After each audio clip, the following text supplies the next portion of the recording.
Gita press Gorakhpur के हनुमान अंक में पढ़ो समझो और करो जो उन्होंने दे रखा है, उसमें सत्य घटनाएं लिखी हुई है। सब अपने अपने जीवन की, कुछ लोगों ने सत्य घटनाएं लिखी है। एक आदमी, एक भक्त हनुमान जी का लिखता है कि जीवनदाता हनुमान जी, वो लिखता है कि सन 1959 ईस्वी में मेरी सिम की ज़मीन की मकई कुछ विरोधी भाइयों ने ज़बरदस्ती काट ली। जब मैं स्कूल से गांव पहुंचा तो लोग मुझे धिक्कारने लगे।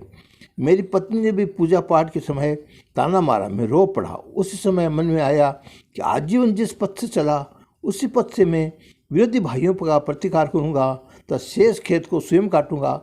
इसके लिए मैंने हनुमान चालीसा का 100 बार पाठ किया और जलपान करके खेती की और जल चल पड़ा। पत्नी घबराई। उसने मेरे भाई तथा एक दूसरे मजदूर को साथ कर दिया।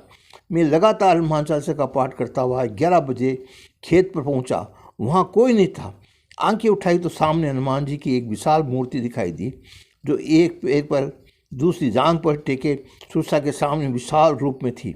मैंने एक विचित्र स्फूर्ति का अनुभव किया और खचाखच मकई काटने लगा, पर मेरा भाई और मजदूर भयभीत होकर चारों ओर घूम घूम कर देखने लगे।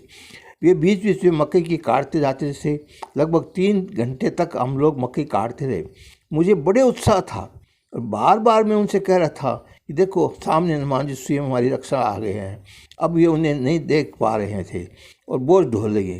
कहकर वे मुझे खेत पर हट जाने के लिए विनय करने लगे, क्योंकि बगल के कई मकई खेत में कुछ शोरगुल होने लगा था। मैंने उनसे कहा कि मैं जब तक मैं हूँ बोझ ढोकर ले जाओ, नहीं तो आपत्ति की आशंका है। विरोधियों की ओर से एक आध आदमी को झांकी देकर चले गए। बोझ ढोने की में काफ़ी समय लग गया।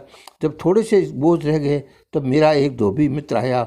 वह मुझे वहाँ से खींच कर ले गया। मैं उसके साथ चला गया। वहाँ विशाल मूर्ति ओझल हो गई और हो ला करके 22 विरोधी नौजवान बच्चे भालों के साथ हमारे चारों आकर खड़े हो गए।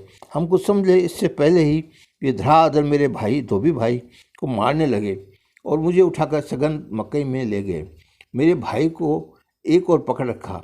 मैं आंखें बंद करके अब मैं जय हनुमान संत हितकारी गुनगुना रहा था। इतने में बाहर से आवाज़ आई, महावीर बजरंग बली की जय हो। और विरोधी कुछ घबराए हुए से बोले, क्या आप आपस में ही दंगा करना चाहते हो?